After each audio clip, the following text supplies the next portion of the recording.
Queridos filhos e filhas da igreja, depois de termos a alegria de celebrar a solenidade augusta do Natal do Senhor, nós temos hoje a alegria de poder celebrar a sua epifania, ou seja, sua manifestação não só ao povo de Israel, mas a todos os povos, isto é, também aos gentios, isto é, também aos pagãos.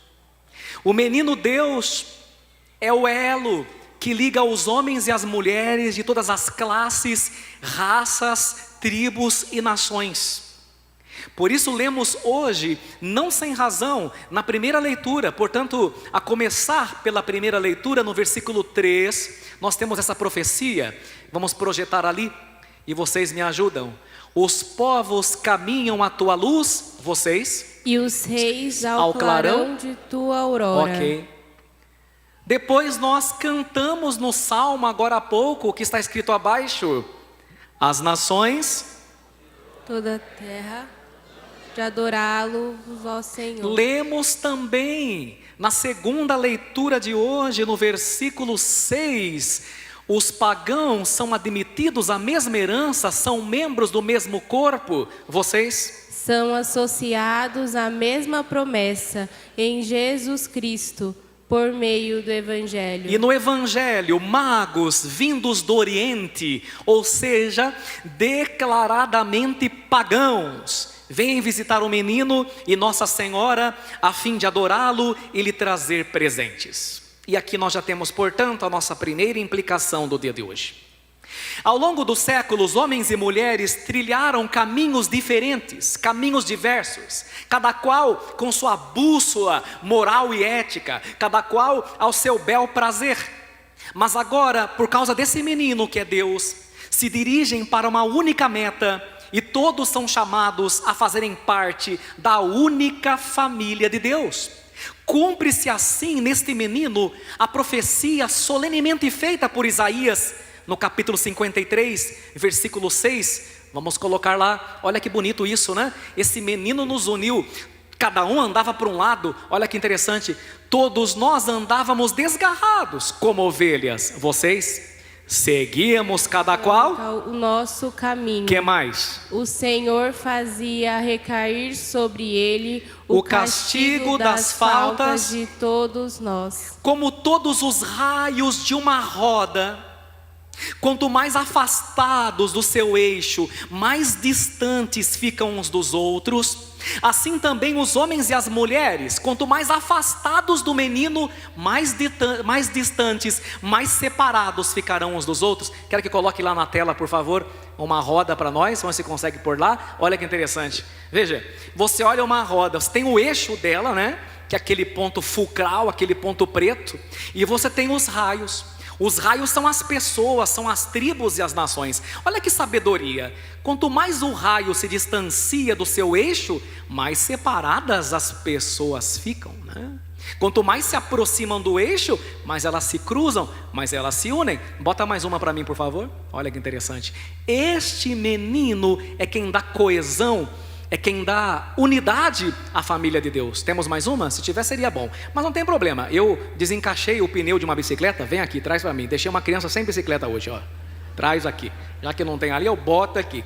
Veja que interessante, aqui é importante para você meditar o mistério. Jesus está aqui no centro, né? Ah lá, apareceu lá, ah lá, apareceu lá. Ótimo, olha que interessante. Você tem os raios. Os raios são marido, mulher, filhos, né? Que mais? Norte-americano, chinês, filipino, por aí vai. O eixo é quem? Jesus. Olha que interessante. Quanto mais longe do eixo, mais separados vocês ficam. Quanto mais próximos do eixo, mais vocês se cruzam, mais vocês se encontram. É este menino quem confere unidade a todos os povos e nações. Amém? Obrigado, Jean. Depois eu vou devolver a bicicleta só amanhã. Então, é por uma boa causa. Então veja só. Às vezes vocês são enganados. Vocês acham que vocês vão ficar mais unidos se vocês, por exemplo, fizerem uma viagem romântica. Eu não estou muito bem com a minha mulher. Vamos fazer um mini cruzeiro em Ilhabela. partindo de santos. Ótimo, não tem problema, mas isso não vai resolver, tá? Às vezes nossas pastorais e movimentos são desunidas, porque é um querendo aparecer mais que o outro. É uma briga que não tem tamanho, né? Por que que isso acontece? Porque às vezes ou não se encontra, ou quando se encontra é para pitiçada. Vamos na pitiçada no Serginho, né? Vamos lá tomar uma breja lá, vamos alugar uma chacrinha em Araçoiaba. Assim a turma da nossa pastoral vai se gostar mais. Não vão. A chacrinha é boa, tá? A pitiçada lá no Serginho também é boa. Tudo isso Jesus gosta. A churrascada é boa. Mas se antes você não é uma pessoa que reza, que adora, que traz Jesus para sua casa, nada e ninguém vai te unir. Pelo contrário, vai dar fofoca, panelinha e confusão. Estão entendendo? Tem pastorais que eu nunca vejo rezar um terço junto. Nunca vi. Às vezes se reúne para fazer um churrasco lá na casa. Tá bom, é alguma coisa, mas isso não vai unir vocês não. Que depois do churrasco vocês quase se matam, né? Na verdade, estou contando mentira, só na minha família, ou é só aqui na minha paróquia isso aqui acontece, né? Por quê? Porque vocês não colocaram Cristo como centro. Você marido e mulher, eu começo manso, depois eu fico bravo. Você marido e mulher, se Jesus não for o centro da tua casa, o centro da tua relação, você não vai ficar unido com ninguém. Você não vai parar casado com ninguém. É Cristo quem une as pessoas. É Cristo quem une as famílias. É Cristo quem une as pastorais. É Cristo quem une os movimentos. E aqui fica um exame de consciência. Vocês estão casados, não tem coragem de rezar junto. Você é casado, não reza nem o terço. Você é casado, não adora 15 minutos o Santíssimo Sacramento. E quando vem na igreja lá por cima, fica a cabeça lá em Dubai. Não é verdade? Nem se concentrar na igreja. O diácono estava anunciando a solenidade móvel aqui, tinha gente zanzando. Não sei o que vem fazer na missa. Não é? Ou nós colocamos Deus em primeiro lugar, nós vamos ser católicos para inglês ver. É por isso que vocês se separam, é por isso que vocês se divorciam, é por isso que na pastoral de vocês não falta comer o outro vivo. E às vezes a família da gente, a pastoral da gente, é um saco de gatos. Sabe o que é um saco de gato? Bota um monte de gato dentro e bota para brigar para você ver. São as famílias, são as pastorais, são os movimentos. Por quê? Porque Jesus Cristo, como está aqui nesse altar, Ele não está no eixo, Ele não está no centro da pastoral, Ele não está no centro do santuário, Ele não está no centro da família, Ele não está no centro da pastoral. E aí, meu filho e minha filha, cair é só uma questão de tempo. E vou contar mais que eu não contei nas outras missas. Eu estou nessa paróquia, vamos arredondar para 16 anos, certo? Uma paróquia maravilhosa, hein? Não posso reclamar. Não posso. Se eu reclamar, eu estou pecando. É muito boa. Aliás, por mim nem saio, né? Agora veja. Eu já vi grupo e pastoral nessa paróquia acabar sem nenhum membro, ser extinto. Sabe por quê? Virou o clube do Bolinha. O que é o clube do Bolinha? Um grupo de amigos. Mas não virou um grupo de amigos de Cristo. Não dura. Pode durar 10 anos, 15 anos, acaba. Porque Cristo não está no centro. Eu não estou contando mentira não. Estou falando, eu vim pastorar o movimento aqui se acabar. Acabar em nada. Porque Cristo não está no centro. Amém? Amém. Quer que a sua família se una? Não é churrascada. Depois a churrascada. Primeiro é oração. E de preferência, adoração. Muito bem. Mas nós aprendemos também algumas importantes lições com santos reis. Eu contei mais de 20. Mas fica para o ano que vem. Vou contar só 4. A primeira, são 4, guarda aí. A primeira, como que pode uma estrela diferentona aparecer lá no céu? Ficar dias, porque dizem que os magos demoraram anos para achar o menino Jesus. Dias lá no céu. E meia dúzia de pessoas verem. Como que ninguém viu? Já parou para pensar atenção nisso? Será que a turma não ficou vendo a estrela andando lá? Falou, vamos seguir a estrela, né? Aonde é que essa estrela vai? Por que só meia dúzia viu a estrela? Por que só os santos reis magos viram a estrela? Resposta. Os reis magos estavam certamente contemplando o céu quando a estrela milagrosa apareceu. Por esse fato se nos mostra que Deus favorece aos que buscam as coisas do alto. O grande Padre Léo, quando estava com câncer, apareceu no Osana Brasil, na cadeira de rodas. E usando fraldas. Qual foi a última pregação que o Padre Léo fez? Alguém se lembra? Buscai as coisas do alto. Os magos olhavam para o alto. Deus favorece aqueles que olham para o alto. O que significa isso? Aqueles que têm seu pensamento elevado para as verdades eternas, para a vida eterna, e não para as baixezas e os prazeres baixos dessa terra, uma vida somente de trabalho. Um cristão, como o rei mago, é aquele que tem o pé na terra, mas tem os olhos voltados para o céu, isto é, para as coisas de Deus, sabendo que as coisas da terra são passageiras. Para que lado você está olhando, filho? Que direção você olha, minha filha? Se você quiser se sentir angustiado, olha para dentro. Você vai achar aí muita confusão e trauma. Se você quiser se sentir derrotado, olha para trás e vê tudo que você fez de errado ou que você deveria fazer e não fez. Você vai desanimar. Se você quiser se sentir distraído, faça como algumas pessoas estão fazendo agora, olhando para o lado para o beija-flor que está voando. Se você quiser se sentir desanimado, olha para frente e vê tudo que você ainda tem que fazer. Você já infarta antes de começar, que é tanta coisa que a gente não vai dar conta. Mas se você quiser se sentir salvo e liberto e tudo isso, faça como os santos reis magos. Olhe para cima. Tenha uma vida espiritual, tenha uma vida de adoração, tenha uma vida de sacramentos. E reze como salmo, no Salmo 121. Eu elevo os meus olhos para o alto, porque o meu auxílio está no nome do Senhor, que fez o céu e fez a terra. De onde virá o meu socorro? Do Senhor, que fez o céu e fez a terra. Quem não vem à missa semanalmente, não é quando te dá na telha, tá? Que se você vem quando dá na telha, você não é católico. Quem não vem à missa semanalmente, não busca os sacramentos, é uma pessoa que olha para baixo. E quando a estrela aparecer, não vai ver, porque já está distraída demais com as coisas que passam. É uma pessoa tremendamente terrena. Os magos atravessaram desertos e dormiram ao relento para encontrarem Jesus. E tem gente que não atravessa a rua de casa para vir à igreja. Uma pessoa que não procurou a Deus na terra, vai querer fazer o que com Ele lá no céu? É muito cara de pau, você não acha? Uma pessoa que não busca Deus, não adora o Senhor, não vai à missa e ainda tem a pachorra de querer ir para o céu, está brincando com a cara de Deus. Você vai fazer o que no céu? Se na terra você não buscava o Senhor? O céu não é o seu lugar. O céu é o lugar daqueles que na terra buscaram a Deus, e por isso vão contemplá-lo lá no céu. Uma pessoa que não procurou Deus na terra, não vai ter o que fazer com Ele lá no céu. 2, quantas são mesmo? 4, 2. Os magos nos ensinam também a perseverança em meio às provações. Eles não desistiram de procurar o Senhor, mesmo quando a estrela desapareceu. Porque se você não prestou atenção, teve uma hora que a estrela sumiu.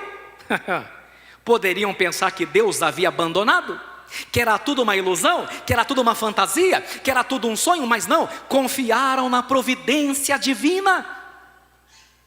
Por vezes também com a gente, parece que Deus se esqueceu de nós. Alguma vez a nossa estrela vai sumir também, viu? Estou te avisando, estou dando spoiler. A nossa estrela some com uma grande desilusão. A nossa estrela some quando uma enfermidade aparece. A nossa estrela some quando nós temos que nos despedir de uma pessoa muito amada, muito querida. A nossa estrela some e a gente fica desanimado. Parece que Deus se esqueceu da promessa.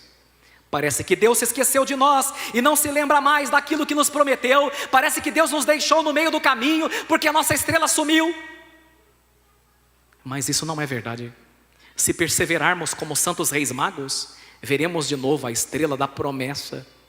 E ali tem um versículo muito bonito que fala assim: e ao verem de novo a estrela, os magos sentiram uma alegria muito grande. Olha que bonito. Se perseverarmos quando nossa estrela sumir, e talvez até disser para o Senhor: Senhor, eu estou decepcionado, eu estou frustrado, eu fiquei triste com isso que o Senhor permitiu que me acontecesse, estou chateadão, Senhor, estou boladão, Senhor, mas mesmo assim eu te amo, Eu confio no Senhor e eu vou continuar. Mesmo triste, eu vou continuar. Porque eu sei que o Senhor me ama, o melhor o Senhor tem para mim. Meu filho e minha filha, a estrela da promessa aparecerá de novo e a sua alegria será maior do que era antes. Qual que é a próxima? Muito bem, estou vendo que vocês estão dormindo. 3. Os magos tiveram que enfrentar Herodes. Herodes era fogo. E dizer na cara dele e no castelo dele que estavam procurando o novo rei que acabara de nascer. Herodes, se você não sabe, fica sabendo. Herodes era um rei ilegítimo. Ele não era o rei legítimo de Israel. O reino dele era um reino usurpado. Então ele tinha medo de perder o reino a qualquer momento. Aí chegam santos reis vindos do Oriente, no castelo dele. Cadê o novo rei que acaba de nascer? Herodes, por muito menos, mataria de forma cruel. Lembra que ele matou os bebês? Ele mataria por muito menos quem ousasse ameaçar ou questionar o seu reinado. Os magos nos ensinam que não podemos ter medo de dizer e confessar ao mundo que Jesus Cristo é o único Senhor, que Jesus Cristo é o Rei verdadeiro, que a família real é a família de Nazaré. Ainda que nos custe prestígio, poder e quem sabe a própria pele e a própria vida. Não ter medo de proclamar e confessar que Jesus é o Senhor e que Maria é rainha dos anjos do céu e da terra. Ainda que muitas vezes fiquem bravos conosco e nos acusem de idolatria, o que é uma mentira. Não ter medo de falar da fé verdadeira. Mas não só. Os magos encontraram Herodes, não foi? Encontraremos nessa busca pela estrela haters, gente falsa pelo caminho, e isso faz parte. Não podemos, contudo, a exemplo dos magos, desistir de seguir a estrela da promessa. Você que fica se fazendo de vítima, porque encontrou Judas pelo seu caminho. Alguns de vocês se deitaram com Judas. Sim, alguns de vocês namoraram um Judas. E o Senhor me diz aqui, uma profecia,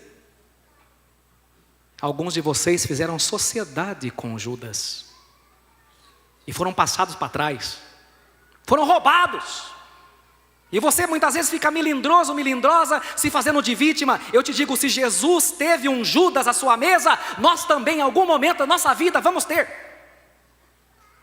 porque não é o servo maior que o Senhor. O importante, porém, é não perder o foco. Como dizia um pensador teólogo, eu achei isso daqui magnífico, eu quero partilhar com você, olha que bonito. Dos 12 apóstolos, Pedro era explosivo, não era? Pedro era explosivo, mas não era perigoso. O perigo estava em Judas, que sorria, abraçava e beijava no rosto. Esse era perigoso. Já encontrou gente assim? Que sorri, abraça e beija, mas no fundo é uma serpente?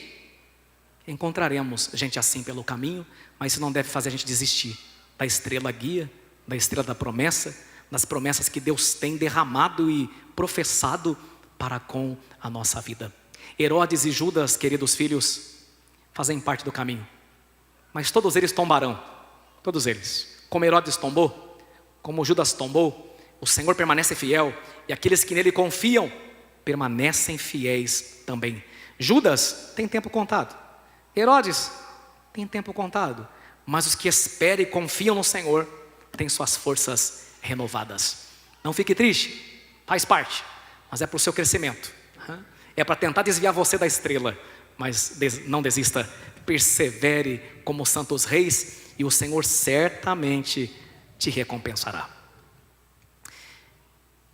E agora, e a última. Por fim, há um detalhe sutil, que não nos pode passar despercebido. No Evangelho, no versículo 11, vê se consegue colocar para nós lá, no versículo 11 do Evangelho. Se não colocar, você encontra aí, olha.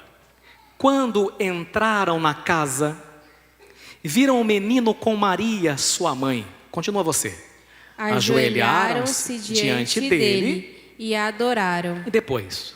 Depois abriram seus cofres e lhe ofereceram presentes. O quê? Ouro, incenso e mirra. Tá bom, tá bom. Tá bom. Esse detalhe a turma não saca. Não percebe. Repare que os magos, que estão tão bonitos aqui, né? Deixaram os presentes do menino Jesus confiados a Nossa Senhora, a sua mãe. Por quê? Resposta: porque devemos confiar a Maria tudo que de bom nós temos a oferecer a Jesus. E sabe por quê? Porque a gente não administra bem os bens que Deus nos dá. Porque a gente não se entrega a Cristo por inteiro, mas somente pela metade. Porque a nossa oferta para Cristo não é generosa como deveria ser. Então nós devemos aperfeiçoar a nossa oferta. Como? Colocando nas mãos de Maria. E o que nós vamos colocar nas mãos de Maria? Não é ouro, não é incenso, não é mirra. Nós vamos colocar nas mãos de Nossa Senhora nossas orações, nossas boas obras. Isso aqui é interessante. Nossas cruzes carregadas com paciência. Não adianta carregar a cruz xingando, hein? Não adianta. Só fica mais pesada e pior. Nossas cruzes carregadas com paciência. Pegar tudo isso, oração, boas obras, esmola, jejum, bota na mão de Maria, que ela saberá entregar sem perder nada ao filho dela. Coloquemos tudo nas mãos de Nossa Senhora. Essa é a igreja verdadeira. Essa é a igreja fundada por Jesus. Ela saberá dispor desses bens, como dispôs bem dos presentes trazidos pelos santos reis magos. É por isso que São Luís Maria Grignon de Montfort, no Tratado da Verdadeira Devoção, ele nos ensina que a gente deve se consagrar a Jesus, sim, mas pelas mãos de Maria. Por quê? Ela que foi toda do Senhor, saberá nos fazer todo inteirinhos dele também. Não tenha medo de se consagrar a Jesus, mas de maneira perfeita, pelas mãos de Nossa Senhora, pelas mãos de Maria, como os magos deixaram os presentes de Jesus para Nossa Senhora cuidar, e ela soube administrá-los muito bem e entregar para o seu menino muito bem. O último pedido: que Nossa Senhora nunca, jamais permita que a gente se separe do filho dela. Nossa Senhora nos manterá unidos ao filho dela. Quanto mais formos devotos dela, mais de Jesus Cristo nós seremos. E o verdadeiro devoto de Maria é aquele que se tornou servo do Senhor pelas mãos dela. Que Nossa Senhora não permita que nossas famílias, que nossos filhos, que nossa igreja, que nosso santuário se separe do filho dela. Assim seja hoje e sempre. Amém. Amém.